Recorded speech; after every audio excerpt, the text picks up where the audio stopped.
Polling এজেন্টদেরকে vote কেন্দ্র থেকে বের করে দেওয়ার অভিযোগ তাসনিম জারার।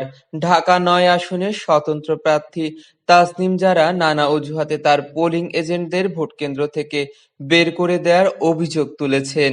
আজ বৃহস্পতিবার সকালে রাজধানীর খিলগাঁও মডেল কলেজ ভোটকেন্দ্রে পরিদর্শনে এসে তাসনিম জারা এ অভিযোগ করেন।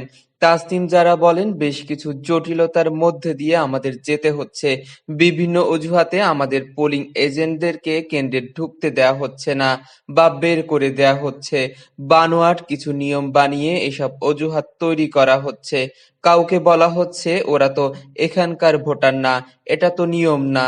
তারপর পুরুষ কেন্দ্রের নারী এজেন্টদের বের করে দেওয়া হচ্ছে।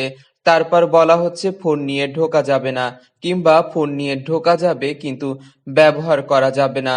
স্বতন্ত্র প্রার্থী হিসেবে আলোচিত তাসনিম জারা বলেন, আমার পোলিং এজেন্টদের বের করে দেয়া হচ্ছে, অথচ মানুষ ভেতরে ভোট দিচ্ছে। এটা তো গ্রহণযোগ্য না। এটা কেমন নিয়ম? কতটা কেন্দ্র থেকে অভিযোগ এসেছে জানতে চাইলে তাসনিম জারা বলেন, অনেকগুলো কেন্দ্র থেকে তারা এ ধরনের অভিযোগ পাচ্ছেন।